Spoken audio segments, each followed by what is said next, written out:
अब हम आपको जम्मू कश्मीर में एलओसी की शांतिपूर्ण बॉर्डर रिपोर्ट दिखाएंगे। यह रिपोर्ट सीज फायर के 5 महीने बाद एलओसी के हालात की पहली रिपोर्ट है, जिसे तैयार करने के लिए आज तक की टीम ने पूंछ सेक्टर में एलओसी का सफर किया, जहां 24 फरवरी को सीज फायर समझौते के बाद से अब तक एक भी गोली नहीं चली है। भारतीय सेना ही नहीं बल्कि एलओसी से सटे गांव वालों के लिए यह एक लाइफ टाइम अनुभव है और यह अनुभव उन्होंने आज तक के साथ शेयर किया है। यहां के लोगों ने पहली बार एलओसी पर रहने के बावजूद इतना सुकून महसूस किया है। एलओसी से बॉर्डर रिपोर्ट आपने कई बार देखी होंगी, लेकिन अब आप जो बॉर्डर रिपोर्ट देखेंगे वो सबसे अलग है, क्योंकि ये एलओसी पर फायरिंग फ्री यानी गोलीबारी से मुक्त बॉर्डर रिपोर्ट है।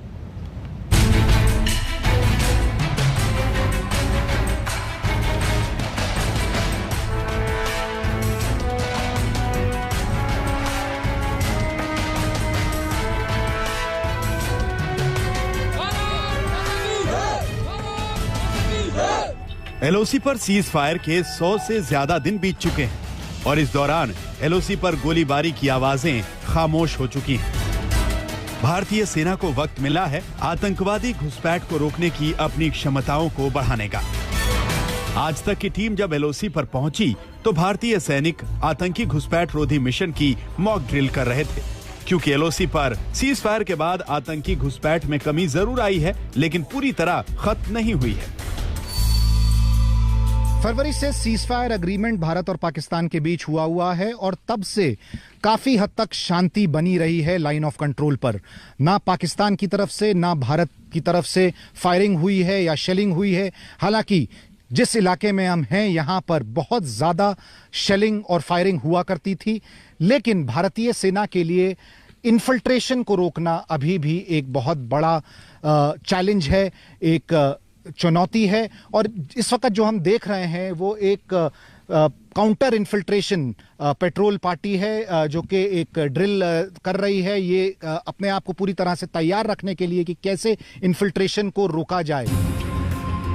फरवरी में एलओसी पर सीज फायर के ऐलान के बाद एक भी गोली नहीं चली है, लेकिन आगे भी नहीं चलेगी इसकी कोई गारंटी नहीं है, क्योंकि पाकिस्तान पर किसी को भरोसा नहीं। सीमा पर सीज फायर जरूर है, लेकिन पाकिस्तान के दिमाग में अभी भी भारत से दुश्मनी के गोले फट रहे हैं। पाकिस्तानी सेना कश्मीर में आतंकियों को ड्रोन के जरिए हथियार सप्लाई कर रही है। पाकिस्तानी सेना ने एलओसी के पार आतंकी लॉन्च पैड्स पर आतंकियों का जमावड़ा लगा दिया है, इसलिए कोई नहीं जानता कि पाकिस्तान की तरफ से कब कोई गोला आए और एक बार फिर एलओसी की शांति भंग हो। लिहाजा एलओसी पर भारतीय सेना की मुस्तैदी में कोई कमी नहीं है। जम्मू एयरफोर्स स्टेशन पर ड्रोन अटैक के बाद भारतीय सेना के लिए एक बहुत बड़ी चुनौती है किस तरह से ड्रोन्स का सामना किया जाए। यही कारण है कि भारतीय सेना अपनी क्षमता को बढ़ा रहा है ड्रोन्स से लड़ने के लिए, क्योंकि इस तरह की इनपुट्स बार बार आने वाली हैं कि आगे आने वाले समय में जैसे जैसे सीज फायर रहेगा ड्रोन अटैक्स के चांसेस भी बढ़ जाएंगे। पाकिस्तान कब तक सीज फायर मानेगा ये कहना मुश्किल नहीं है, नामुमकिन है, लेकिन ये सीज फायर सीमा से सटे गांवों में रहने वाले लोगों के लिए किसी वरदान से कम नहीं। एलओसी पर रिपोर्टिंग के दौरान ऐसे ही एक गांव में आज तक की टीम पहुंची, जहां के रहने वाले लोगों को याद भी नहीं है कि आखिरी बार इतना चैन और सुकून उन्होंने कब महसूस किया था। लाइन ऑफ कंट्रोल के आसपास लोगों की जिंदगी बेहद मुश्किल होती है।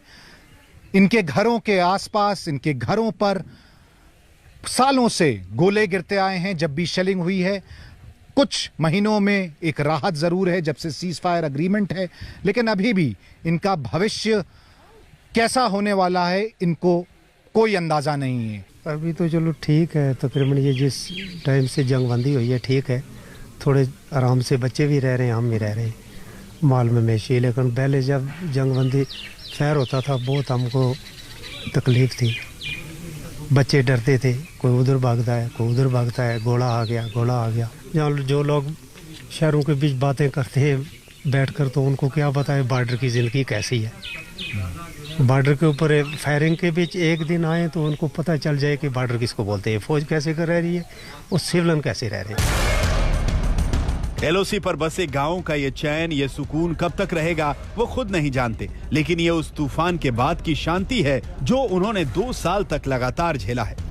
2003 में हुए सीज फायर समझौते के बाद 17 वर्षों के इतिहास में साल 2020 में एलओसी पर पाकिस्तानी सेना ने सबसे ज्यादा 4700 बार सीज फायर तोड़ा, जिसकी निशानियां एलओसी पर सटे गांवों में बने घरों की दीवारें दे रही हैं और इन घरों में रहने वाले लोगों के दिलो दिमाग में वो यादें ताजा हैं।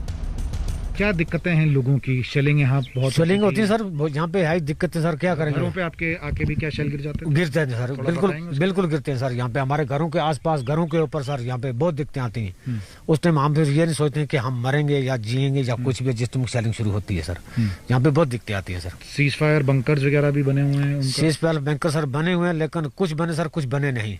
तो अभी जो बने हुए सर उनमें पानी आ रहा है सर, क्या करेंगे? इसलिए फिर सर अपने अपने घरों में सर बैठे रहते हैं।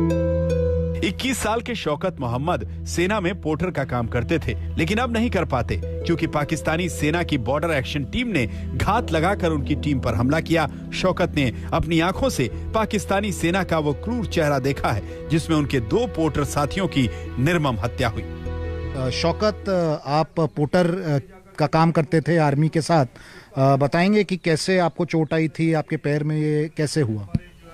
हम फौज के साथ, भारतीय सेना के साथ काम करते थे। 10 जनवरी 2020 को हमारे साथ ये हमला हुआ। 10 पोर्टर हम सुबह 8 बजे यहाँ से काम पे निकले सामान उठा के, तो भारतीय जो बैट एक्शन वाले थे, ये पाकिस्तान के बैट एक्शन वाले थे, तो अपने ये बॉर्डर इलाका में बैठे हुए थे, जंगल में बैठे हुए थे। तो हमारे ऊपर जब उन्होंने हमला किया, दो बंदे शहीद कर दिए, गर्दन लेके एक की काट के, तो मेरी टांग में उसने गोली मार दिया। ये सब आपके सामने हुआ? गर्दन काटना और ये सब मेरे सामने हुआ। पाकिस्तानी सेना एलओसी पर किस हद तक गिर सकती है, ये इन लोगों के चेहरे देखकर ही पता चल जाता है, जो पाकिस्तानी सेना की दरिंदगी का शिकार हुए हैं। पाकिस्तानी गोलीबारी में इनके बचने का एक ही सहारा होता है, ऐसे कम्युनिटी बंकर। हम इस वक्त एक बंकर के अंदर हैं जो कि लाइन ऑफ कंट्रोल के एक गांव पर बनाया गया है। इस तरह के बहुत सारे बंकर्स हाल ही में बनाए गए हैं। हालांकि यहाँ के लोगों का कहना है कि 10-15 नए ऐसे बंकर बने हैं, लेकिन और इस तरह के बंकर्स की बहुत ज़्यादा ज़रूरत है, क्योंकि जब शेलिंग होती थी तो एक साथ बहुत से गोले इनके घरों पर पड़ते थे और इस तरह की शेलिंग हर रोज होती थी और इसके चलते यहाँ के लोगों की जिंदगी बहुत ज़्यादा मुश्किल रहती है। इस तरह के जो बंकर हैं वो 50 से 60 लोगों को अंदर रख सकते हैं और अगर ज़रूरत पड़े तो और लोग भी इसमें आ सकते हैं।